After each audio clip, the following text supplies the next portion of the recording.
Welcome students. आज second paper के communicable बीमारी के अंतर्गत हम लोग आज कॉलरा यानी कि हैजा के बारे में डिस्कस करेंगे विस्तार से।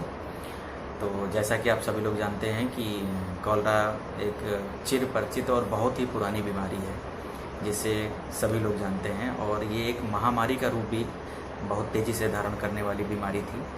एक समय था कि कॉलरा के कारण हैजा जब फैलता था तो पूरा गांव का गांव और शहर का शहर साफ हो जाता था।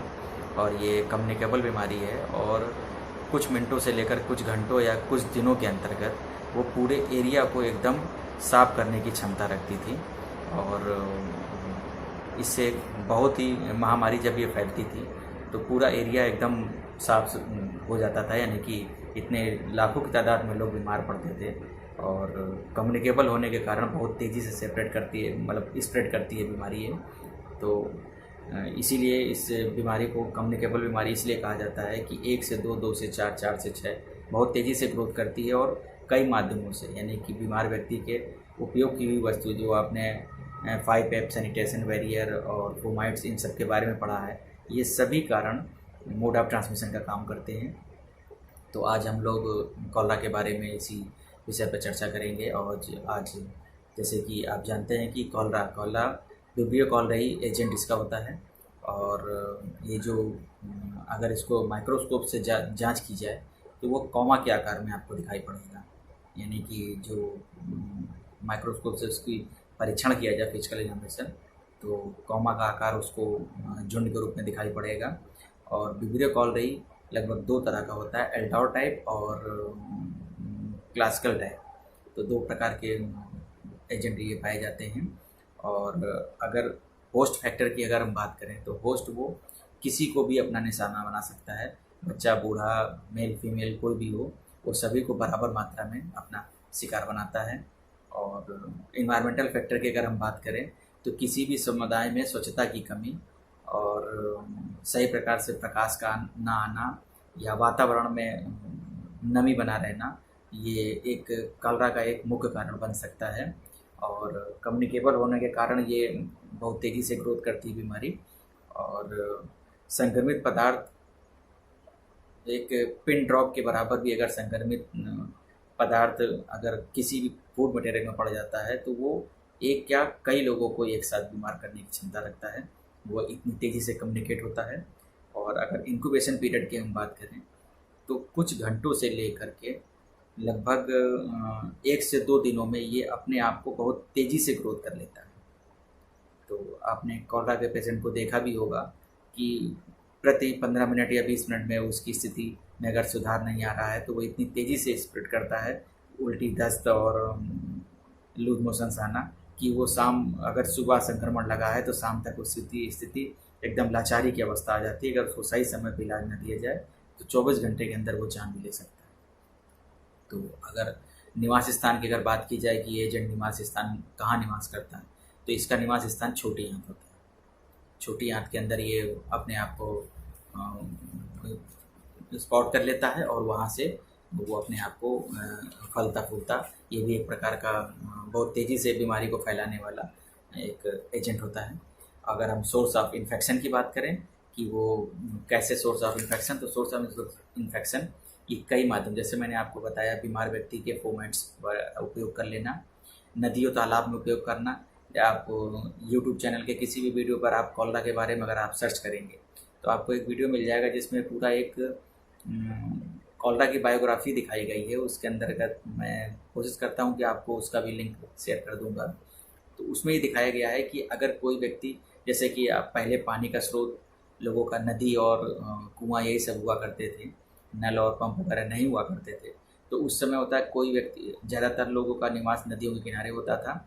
एक व्यक्ति नदी के पानी का उपयोग कर रहा है और दूसरा उसी नदी के पानी में अपने जानवरों को धुल रहा है या शौच आदि की क्रिया कर रहा है, तो उससे ही बहुत तेज़ी से ग्रोथ करता है।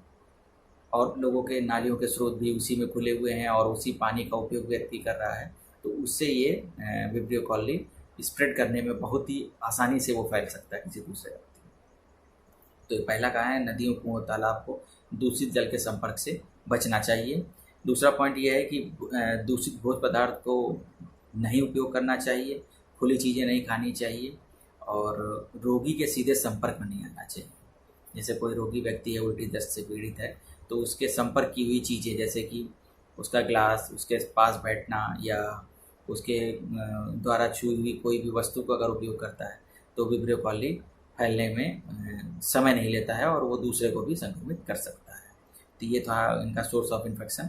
अगर हम क्लिनिकल फीचर्स या लक्षणों की अगर बात करें तो एक दस्त से लेकर 40 दस्त तक हो सकती है और दस्त सफ़ेद पानी यानी चावल के पानी की तरह तक दस्त हो जाती है, उल्टी आती है, शरीर में पानी नमक की कमी हो जाती है, डिहाइड्रेशन हो जाता है, चेहरा धंस जाता है, आंखें पतली हो जाती हैं, चक्कर आता है, पेशाब कम लगती है, प्यास अधिक महसूस होती है और जीभ का फिजिकल एग्जामिनेशन किया तो जीभ एकदम वाइट कलर की हो जाएगी।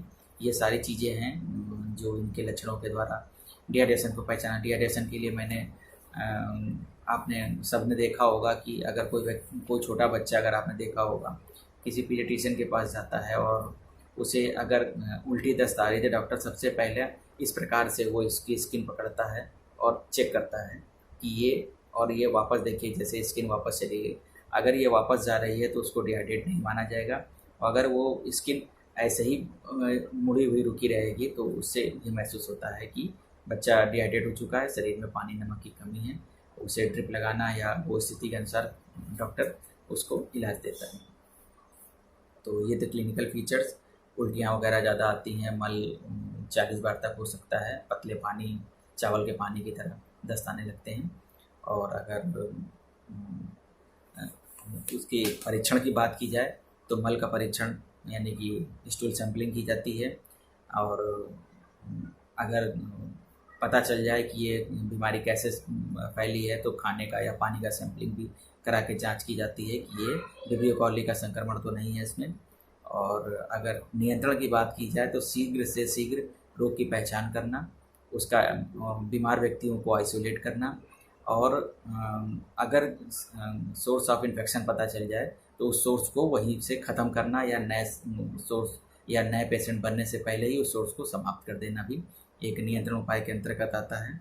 और डिहाइड्रेट व्यक्ति को ORS का घोल देना, और बीमारी के साथ में जो लक्षण जैसे बुखार हुआ, चक्कर आना, तो उन सब का ट्रीटमेंट भी उसी के साथ करना, ये एक नियंत्रण उपाय के अंतर्गत आता है।